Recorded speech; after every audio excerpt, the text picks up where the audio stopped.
Hello, campers. Grab your marshmallows and gather around the true crime campfire. We're your camp counselors. I'm Katie. And I'm Whitney. And we're here to tell you a true story that is way stranger than fiction. We're roasting murderers and marshmallows around the true crime campfire.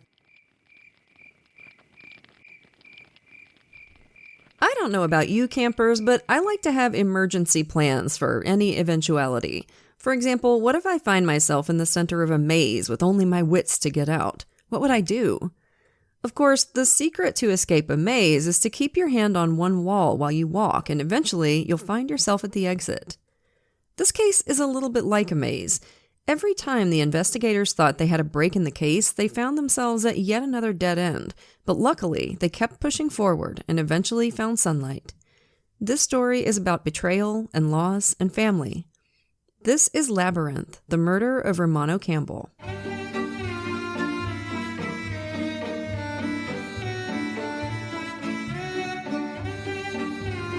So, campers, for this one, we're in Pritchard, Alabama, a tree-shaded suburb just outside of Mobile, October 12th, 2011. Patricia Campbell and her daughter were out searching for a daycare for two of Patricia's grandbabies. While they were out and about, one of the granddaughters said she had to use the bathroom, so they stopped by the family home on the way to their next appointment. Patricia's daughter and granddaughter went inside to use the restroom, but just a few moments later, they both came stumbling outside, calling for help. The house was on fire. Just in the short time they were in there, they'd almost been overcome by smoke. This was the home that Patricia had raised all 7 of her babies and some of her grandchildren in. The fire department arrived and did their best to quell the flames. One by one, as news of the fire spread, Patricia's children arrived to gather around her and comfort her in her time of need. All except one. Her oldest, Romano, or Ray Ray to his friends and family, wasn't answering calls and hadn't arrived. That was very unlike him.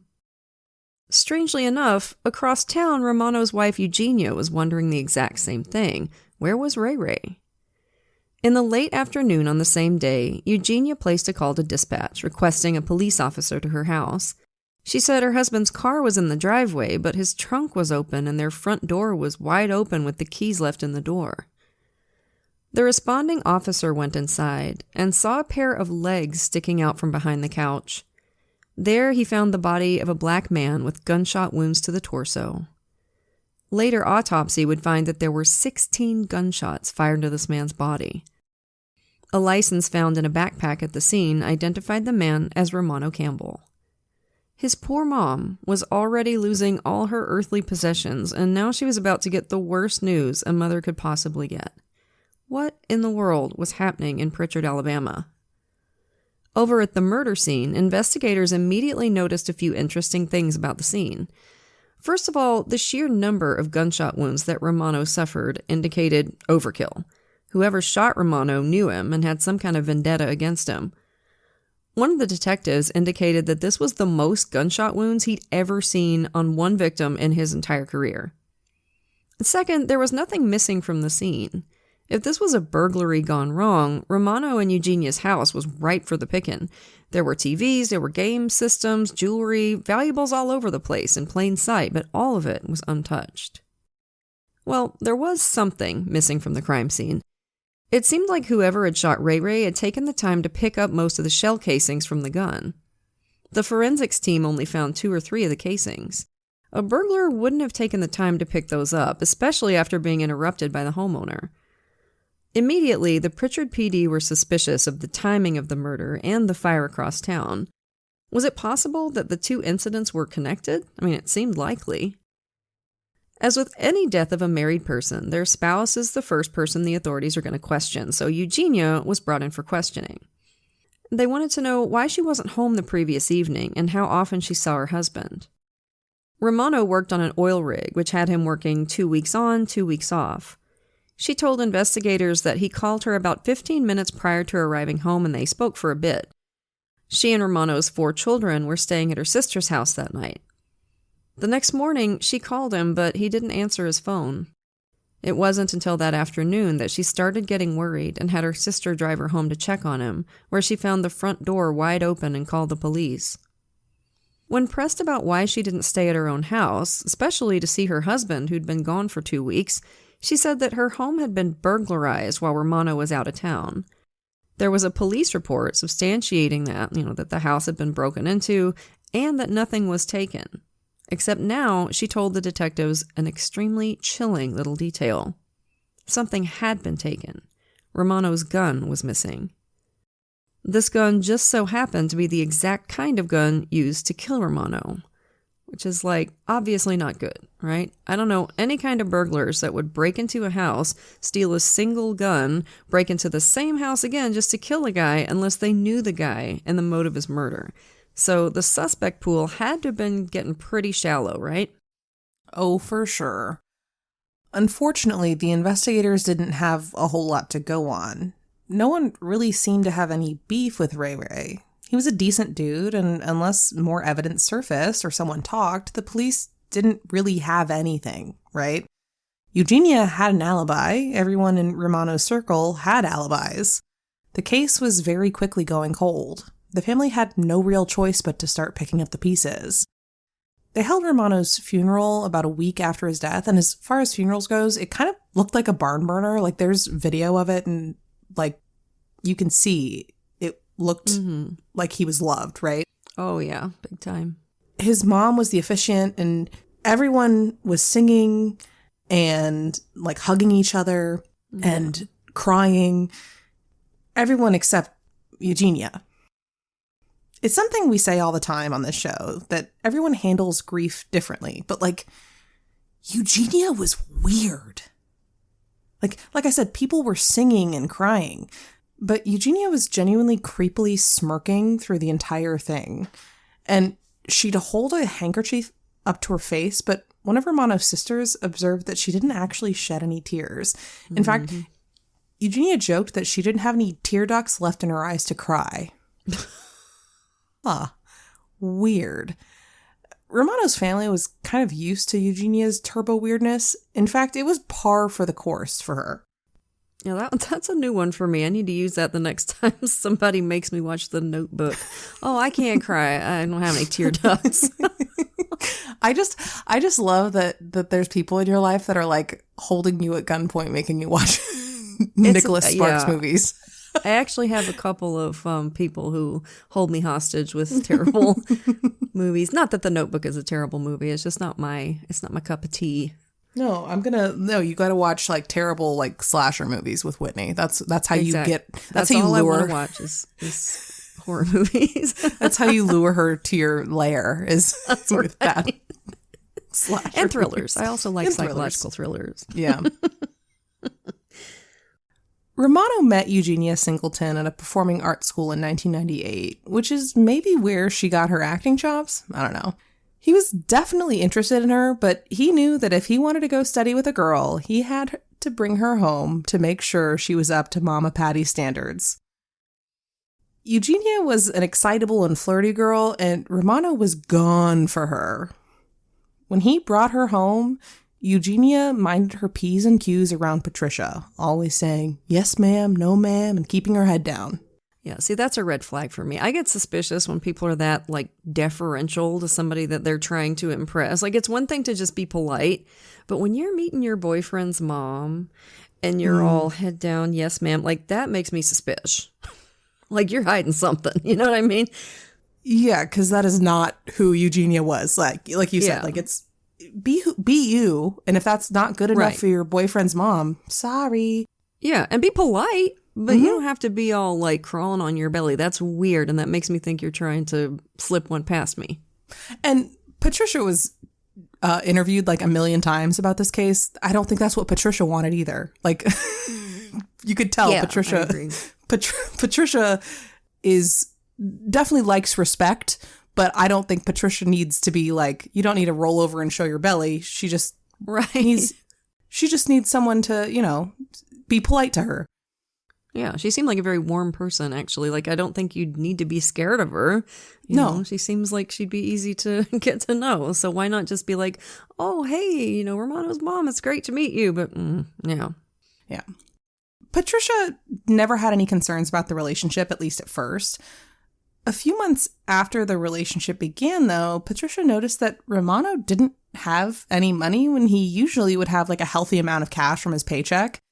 And Romano and Patricia were close, particularly, and his sister kind of pointed out like they grew up together because Patricia had him very young, which I think was like a really prescient point. Like I think that's kind of they were very close, and they had kind of a more sibling relationship than a mother-son relationship. Sure. So that happens a lot, I think, with teen moms and their kids. And so, you know, she was in his business quite a bit. And so that's why she could be like, hey, where the fuck is your money at? So she asked where his money went, and he was honest. And he said, hey, Eugenia is in a bit of trouble. She's pregnant and she's going to get an abortion. And I'm taking responsibility. I'm pointing up the cash. And that would not do, according to Patricia, who is deeply religious. She set up a meeting with Eugenia's mom to like help run interference before the procedure could be done.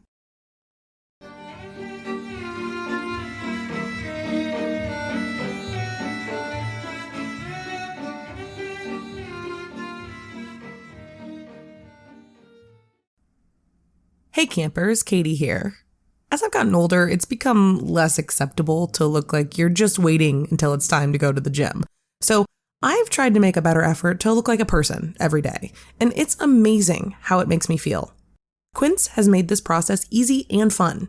The fabrics feel luxurious, everything fits great, and speaking as a tall lady, that's a huge compliment. And they specialize in the best kinds of basics. Your favorite t-shirt, your favorite jeans, your favorite sundress. The price is right too. The linen pants, dresses, and tops start at just $30, and they look and feel great. Everything at Quince is priced 50 to 80% less than similar brands. They work directly with ethical factories and cut out the middlemen, so you're paying for quality and craftsmanship, not brand markup. The Tencel Fit and Flare jersey dress has been one of my absolute favorite spring and summer staples since I got it. The fabric is buttery soft, and it fits like a dream. Refresh your everyday with luxury you'll actually use. Head to quince.com/campfire for free shipping on your order and 365-day returns. Now available in Canada too. That's QUINCE.com/campfire for free shipping and 365-day returns.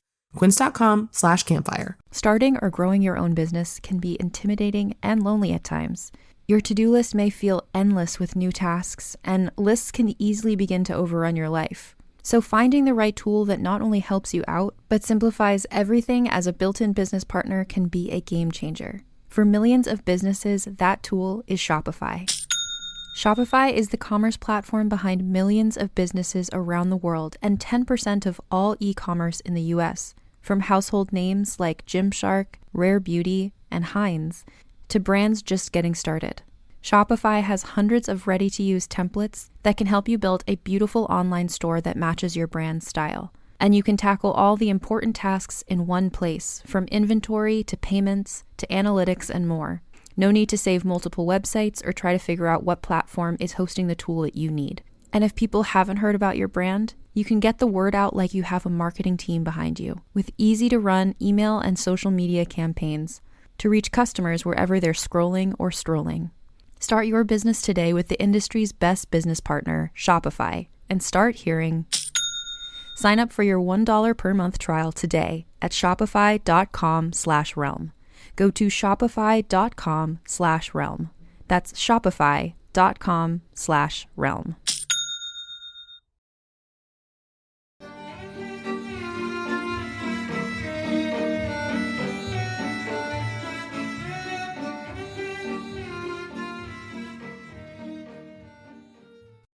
Eugenia's mom was not concerned. In fact, she told Patricia that Eugenia wasn't pregnant at all. No, not to worry, she said. Eugenia just puts little pillows under her shirts.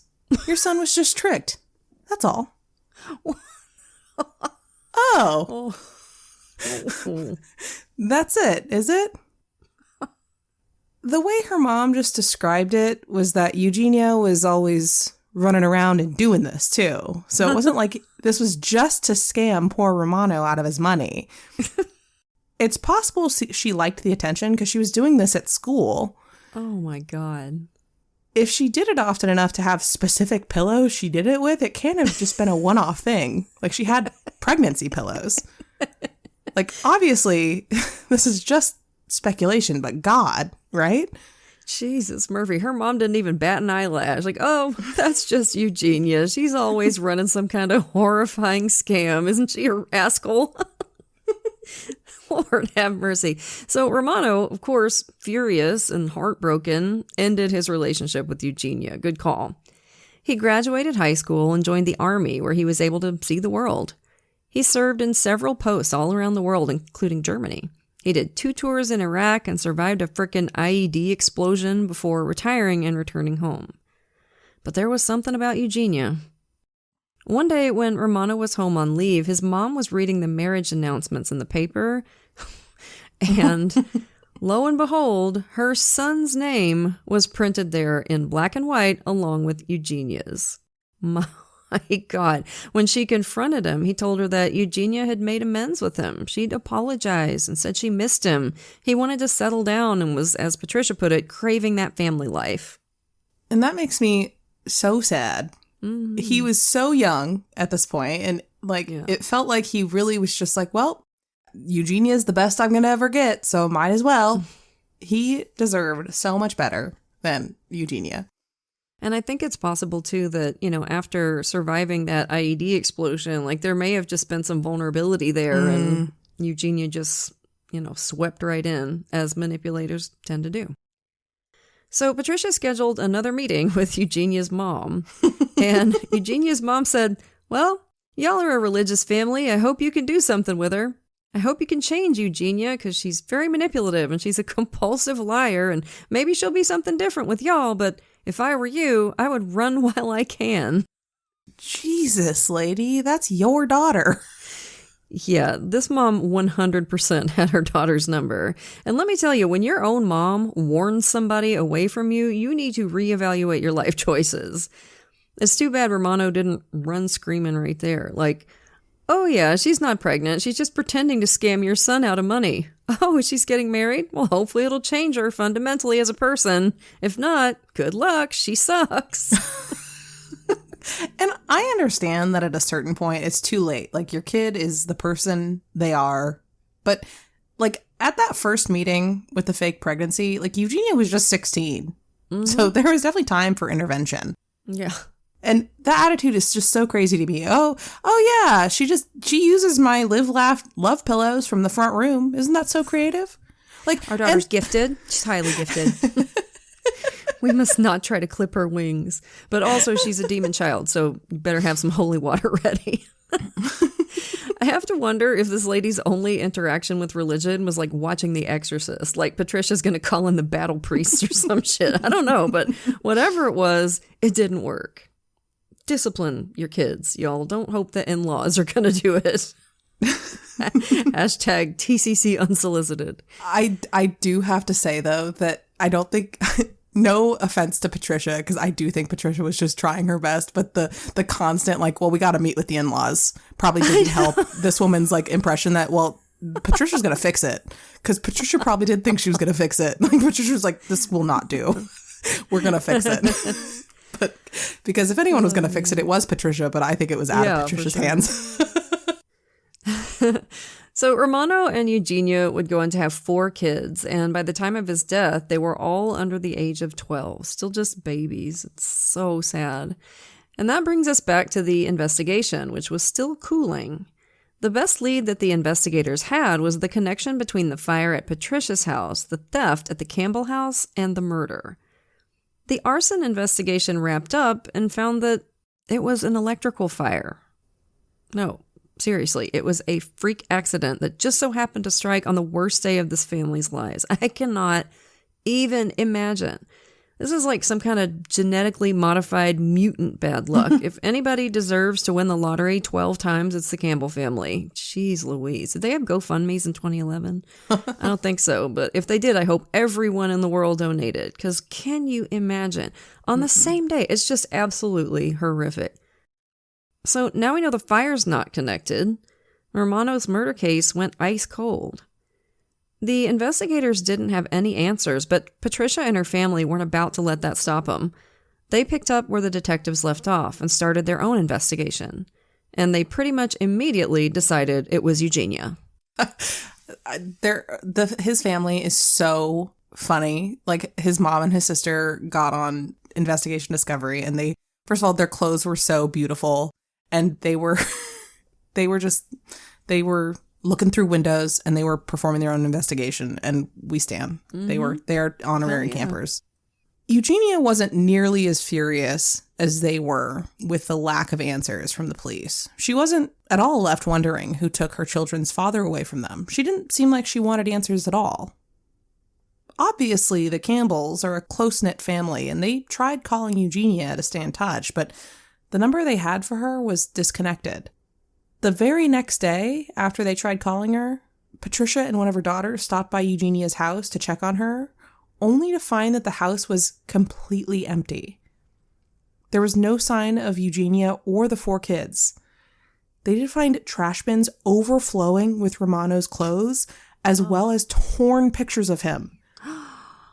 They also found the flag that was draped over his casket during his funeral, burned and thrown in with the garbage. Oh my God. And also, way to stay under the radar, girl. Really? Jeez Louise. Like, they can't help themselves, these people. No. They just can't conceal, like, the hatred that they have. Unbelievable. So you have a woman whose husband was murdered with his own gun. She acts strangely at his funeral. She doesn't have any sort of sense of urgency to get his murder solved. And then she skips out in the middle of the night with her children, destroying any physical memory of her dead husband's legacy in the process. Now, campers, does that seem like the actions of an innocent woman to you? I don't know about you guys, but that doesn't strike me as innocent. But hey, what do I know? I'm sure it's fine. So again, Patricia's going to fix it, okay? Patricia will fix it. Patricia will fix it. She honestly should have a show called Patricia will fix it. So, I believe she could fix all my problems, no doubt, like after seeing her in those interviews. For sure. And so she and her daughter drove by Eugenia's mom's house, and Eugenia's mom was like, I don't know where she is. I want nothing to do with her. Okay, sweet. Nice. My goodness gracious. What had ended up happening was Eugenia had taken her kids to move to Biloxi, Mississippi, about an hour away. No one in Romano's family would know where she or the kids were for 2 years. Wow. Sometimes with cold cases, all it takes for a break is one tiny piece of evidence, one little detail missed in the first go-round, or one witness coming forward. One of the detectives got a call from the Mobile County Jail in regards to the Romano Campbell murder from a suspect there for a theft charge. The man was Michael Riley, Romano Campbell's brother-in-law. He was married to one of Ray Ray's sisters, I think. He had a nuclear piece of goss for the detectives. Michael was having an affair with Eugenia prior to Romano's death. Ooh. The audacity of this woman to fuck your sister-in-law's husband is bug nuts insane. I cannot get over it. Louise, yeah.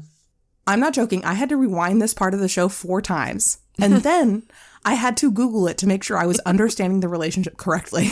Like, yeah. What on earth is wrong with these people? It's not like they lived in a small town where you had like pickings of 10 guys, okay? Right. They lived in Mobile, Alabama, okay? Mm-hmm. Yeah. And then, after having the absolute lady balls to fuck this man, she asked him if he knew anyone that could kill her husband for her. Oh, boy. At first, he was like, oh, she's fucking with me. But eventually, she just kept saying stuff like, I just want to kill that bastard. And I just want to kill that son of a bitch. Then she told him that Romano was beating her and that she was scared. And Michael was like, well, if he's hurting you, you should leave him and offer to help. But she told him that she was staying with him for the kids. Okay, pause. Okay, that does not make any logical sense. She wants to stay with him for the kids' sakes, which is something that abuse victims absolutely say. But in the same breath, she's trying to take out a hit on him. And there's no proof whatsoever that Romano had ever been abusive in their relationship. No one who'd seen them together indicated any kind of physical or verbal abuse or even bad vibes on either side. And these were people who were very close. I mean, at least Romano, very close with his family. You know, like you feel like somebody would probably get a hint of something. Michael had an alibi for the time of the murder. Probably the best alibi you're ever going to get. He was in jail. So the detectives now had someone to focus in on. Eugenia. She reported the crime. She reported the burglary. She reported the missing gun.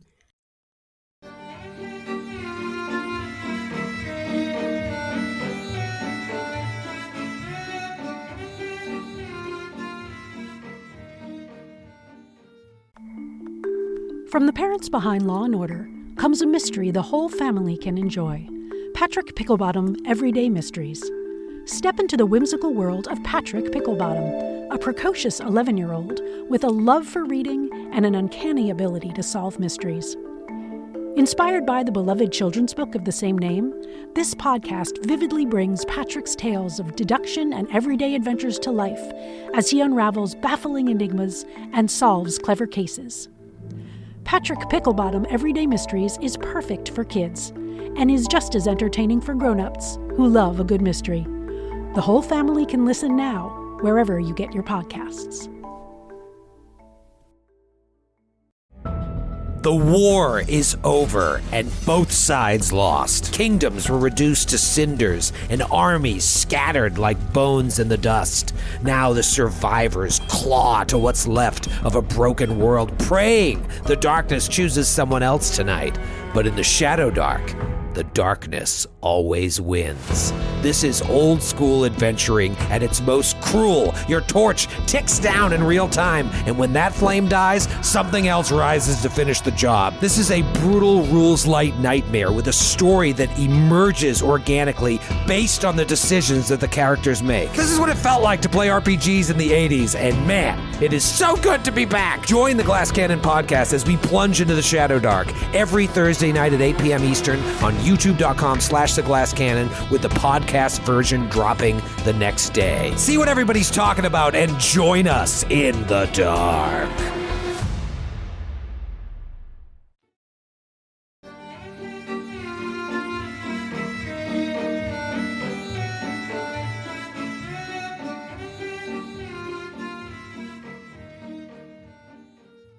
The detectives started out their investigation by combing through Eugenia's phone records.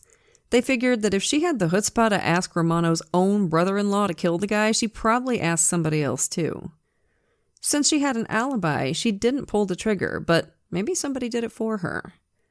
Now, remember how Romano called his wife right before he got home the night he died?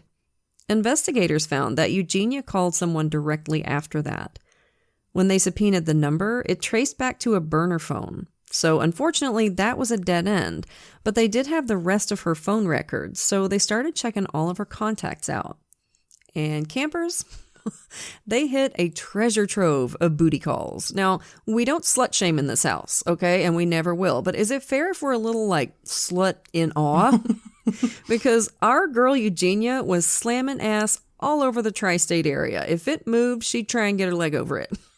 She was like a horny T-Rex from Jurassic Park. I sense movement. Pump, pump, pump. So, overall, the investigators found 4 additional men that Miss Eugenia was getting freaky with, plus the man from the burner phone. An interesting fact about burner phones, when you buy them, you can choose to give a first and last name at the point of purchase, and our man did. The name he gave was Frank Williams. So, not exactly Saskia Hamilton or anything, but it's a start, right? Most of the men Eugenia was involved with were giving her money, and she was telling each of them a sob story about her terrible marriage. It always comes back to money with Eugenia, doesn't it? The investigators brought in all of Eugenia's lovers and got their alibis and their DNA.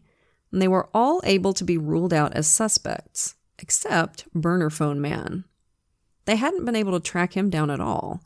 They just had a name, a pretty common one at that. It seemed like the case might be getting cold again until the police got another call. This time from a payphone, from a man who said he knew who killed Romano Campbell. The guy said he lived in Biloxi, Mississippi, and he wanted to know if the detectives could meet him at a gas station near where he was so he could tell him his story. The detectives hopped in their car and drove the hour or so to Biloxi to hear this guy out. He said he knew this guy who'd always be fighting with his girlfriend. When his girlfriend kicked him out, the informant would let him stay on his couch. And one time, the guy and the informant were drinking and chatting, and the guy was hammered, and he told the informant that he had to get back in good with his girlfriend because his girlfriend was about to inherit a bunch of insurance money from her husband's death. He said her husband was killed over in Alabama. The informant asked how he knew all this, and the guy said, "Well, I'm the guy who killed him." The informant added a little bit of information that confirmed he was telling the truth. He said he unloaded the whole clip into the guy. That little tidbit hadn't been released to the public, and so was information only the killer would know. When asked for his friend's name, the informant told detectives that it was Alexander Frank Williams. Alexander Frank Williams was taken into custody without incident, and before he was put into the police car, his mother was able to talk to him. She encouraged him to tell the detectives everything, and so he did. It's not clear what exact learning disabilities Alexander Williams has been formally diagnosed with, if any, but we do know that his adoptive mother described him as simple and slow, and that if you gave him $10, he'd give you back 20 as change. Alex wasn't a helpless lamb here, okay, and he was deemed competent to stand trial, but I don't think any of us are remiss in being disgusted in this next part, okay? When he was 23, he told his mom, Gloria, he met a girl and that he was smitten. He told her that this woman reminded him of his mom, and she told Investigation Discovery, he said, "She's just like you, you know, she's just nice." And why this didn't set off more red flags than a communist parade for her, we'll never know, but she was so excited that her son had met someone. He told her that the woman's name was Eugenia Campbell, and the two started dating seriously. Eugenia went to Gloria's church and was upfront about still being married to Romano, but said they'd be divorced soon. She told Gloria she wasn't happy in the marriage. Alex made her happy. He wasn't complicated. She liked that, I bet. Yeah, I was going to say, I'm sure she did. Gloria acknowledges how vulnerable Alex was in her interview. He'd pretty much just do whatever you'd tell him. He was always trying to please. Oy. Did anyone else just hear a wolf howling in the distance, or was that just me? Eugenia confided in Alex that she was tired of being beaten, and that's why she was looking for a way out of her marriage. The day after Romano's murder, Alex went to his mom and asked if she heard about Eugenia's husband's death. Gloria was shocked, but not suspicious of anything. In fact, she told him, "That could have been you. Thank God you weren't there." Soon enough, Alex and Eugenia were living together in Biloxi and had a child of their own. Once he was arrested, partially at the encouragement of his mother, Alex told the police the whole sordid tale. He'd been dating Eugenia for some time. Sometimes she'd come to him wearing an ace bandage around her wrist or acting scared, telling him that she and her husband were fighting and that Romano was hurting her.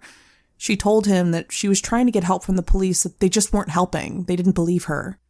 She told Alex that she believed Romano was going to kill her. He told detectives that Eugenia asked Alex to kill Romano several times before, finally, he got worn down and agreed to do it. The first thing they did was stage the break-in 9 days before Romano's murder. Then, on the evening of October 11th, she let Alex into the house, gave him the gun, and left him there to wait for Romano to get home. He waited for hours. Just waited. Finally, 15 minutes before Romano arrived, Eugenia called Alex to let him know Romano was on his way in the early hours of October 12th. Then, as Romano let himself into his own home, while he was reading his mail, Alex, shaking, fired Romano's own gun at the man until it fired no more. He told police he shot until the gun stopped. And as for the missing shell casings, he held a bag over the gun so the casings fell into the bag. The man, the son, the brother, the father, lay dead at his feet. He then called Eugenia to let her know the job was done. When it came time to put the gravis on Eugenia, she easily admitted to her part but shifted the blame. She told the authorities that Alex was possessive and the whole thing was his idea. Okay, lady, sure. For the record, no one believed her. And I think we should add also that, she said, oh, I tried to get help from the police and they didn't believe me. That never happened. No. She didn't call the police. She never asked for help. She's making it up. Yep. A liar through and through. Yep. Both Alex Williams and Eugenia Campbell were sentenced to life in prison for their parts in the murder of Romano Campbell. Is that justice? For Eugenia, certainly. I hope she rots, and I hope she's having a bad day today and for every day for the rest of her life. Oh, yes. For Alex, I'm actually very curious about what the community thinks. Yeah. I do think he's culpable and certainly deserves some kind of punishment, but Christ, he's certainly some kind of victim as well, is he not? Does he deserve the same exact sentence as Eugenia? I'm not sure. Campers, what do you think? I'm interested to hear too, because, the more you research the story, the more you look into it, the more you do get the sense that this was targeted. Like, she met this guy and she knew that he was vulnerable. And, people pleaser is not the word. Like his mother said, if you gave him $10, he'd give you 20 back, and he would just do whatever anybody told him. And so I think she met him and just knew he was ripe for the picking. And that doesn't absolve him, of course, but it certainly tells us a lot about her, whether we can take some culpability off of him or not. It tells us a lot about her at the very least. So yeah, I'm interested to hear what y'all think too. Get in those comments and tell us, do you think he should have gotten the same sentence as she did? And like I said, we couldn't find any kind of pretrial information about whether he was tested. Because again, if he was, fair enough, but I couldn't find any information. Yeah. But I do think this next part is interesting. He did say about the night Romano died, he wanted to call his mom while he waited, but Eugenia called him repeatedly and ordered him to stay put. Would not let him do anything but stay put. Yeah. Is that true? I guess we'll never know, but it does match up with his people-pleasing ways. And like we said, get in the comments. Let us know what you think, campers. And you wonder, too, if he had talked to his mom, would this have happened? Mm-hmm. The fact of the matter is, Eugenia Campbell robbed 5 children of their parents, just for the sake of greed. And while that is not a unique motive here on True Crime Campfire, it still earns you the massive hosebag of the week award. Congrats, Eugenia. You earned it. Now, before we go, don't forget about our 2 amazing live shows coming up.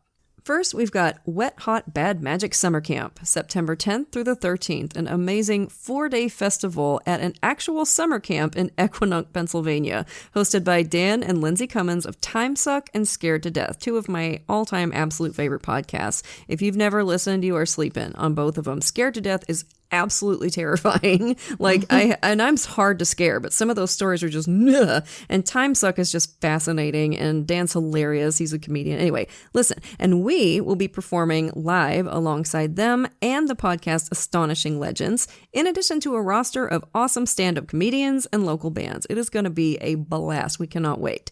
Go to badmagicproductions.com for more info and to buy tickets. And then we've got our True Crime Cruise, Crime Wave 2.0, February 8th through 12th, 2027. If you want to come to the Bahamas with us and some of the biggest true crime and paranormal podcasts in the world, like Case File, True Crime Garage, Last Podcast on the Left, and Scared to Death, here's what you got to do. Tickets are on sale now, and they are going fast. So if you want to go, make sure you get over to crimewaveatsea.com/campfire and book your cabin ASAP. You'll get $100 off, plus a private meet and greet with us. The great thing is you can pay all at once or set up a payment plan and pay it off over time. So get on it, y'all. That's crimewaveatsea.com/campfire. So that was a wild one, right, campers? We'll have another one for you next week. But for now, lock your doors, light your lights, and stay safe until we get together again around the True Crime Campfire. And as always, we want to send a grateful shout out to a few of our lovely Patreon supporters. Thank you so much to Kim, Killian, Jamie, Kelly, and Cody. We appreciate y'all to the moon and back. And if you're not yet a patron, you're missing out. Patrons of our show get every episode ad-free, at least a day early, sometimes more, plus tons of extra content, like patrons-only episodes and hilarious post-show discussions. And once you join the $5 and up categories, you get even more cool stuff. A free sticker, a rad enamel pin or fridge magnet while supplies last, virtual events with Katie and me, and we're always looking for new stuff to do for you. So if you can, come join us at patreon.com/truecrimecampfire. A 24-year-old burning alive inside his own apartment. Police waited outside for 38 minutes. Think about that as a parent. Your son is in there for over half an hour while first responders stay outside the door. Was this an accident? A suicide? Questions linger when the evidence finally comes to the surface. A specific section on both wrists unburned, a clean knife, and a room full of debris as if it could have been placed there after the fire. His death was ruled a suicide before he was officially pronounced dead. Hours earlier, he would tell his parents that if his wife found out he was leaving, she would go ballistic. That's our episode, She'd Go Ballistic, the suspicious death of David Elmquist. This is Crime Salad. We look at the cases where the official story doesn't hold up. We look at the holes in the investigation, and we help families fight for accountability. I'm Ashley. I'm Ricky. Search for Crime Salad wherever you listen. Are you tired of hearing people with horrible summer house takes go on long rants about stuff they barely have any clue about? Oh, you're not? Great! Well, then why not listen to Turtle Time? That's right, my name is Riley Hamilton. And I'm Amy Scarlatta. And we host the podcast Turtle Time, which is fully dedicated to discussing every aspect of the current summer house news, and we will hopefully leave you thinking as well as laughing. Isn't that right, Amy? That's right. Our summer house coverage is available on Wednesday, and you can listen to it on any podcast platform that you love.